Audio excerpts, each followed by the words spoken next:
নমস্কার বন্ধুরা, আমার আরও একটা নতুন ভিডিওতে তোমাদের স্বাগতম। আশা করি তোমরা সবাই ভীষণ ভালো আছো। আজকে না বেশ ভালো ঝাল ঝাল কিছু খাওয়ার মন করছিল, তার জন্য ভাবলাম রাতে আজকে ডিম তড়কা বানাই। তাই সেই মতো নেমে পড়লাম। তড়কা রুটি খেতে কার না ভালো লাগে। প্রথমে ডালটা বেশ কিছুক্ষণ আগে ভিজিয়ে রেখেছিলাম, ফের দুপুরের দিকে রাতে তড়কাটা বানাবো।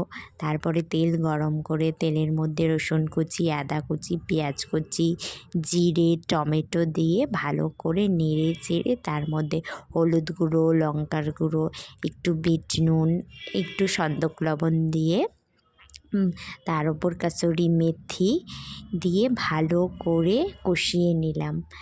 এদিকে কষানো হয়ে গেছে, তারপরে দুটো ডিম ফাটিয়ে তার মধ্যে দিয়ে ভালো করে নাড়াচাড়া করে নিয়ে এই দেখো আমার মশলাটা তৈরি হয়ে গেছে। এখন আমি তার ওপর ডালটা ছড়িয়ে দিলাম। একটু ভালো করে মন দিয়ে রান্না করলে রান্নাটা খেতেও বেশ ভালো হয়। আর তার উপরে ধনেপাতা ছড়িয়ে দিয়ে দেখো এদিকে বলতে বলতে আমার তড়কা প্রায় রেডি হয়ে গেছে। আর তড়কার মধ্যে আসলটা হচ্ছে তড়কা দেওয়া। তড়কা বেশ হাতা থাকলে ভালো হয়। আমার সেই তড়কার হাতা ছিল না বলে কড়াইতেই দিলাম।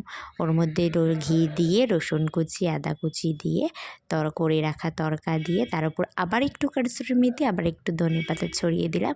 এই দেখো আমার তড়কা তৈরি হয়েছে। কেমন হয়েছে অবশ্যই জানিও। দেখা হচ্ছে পরের ভিডিওতে। Thank for watching.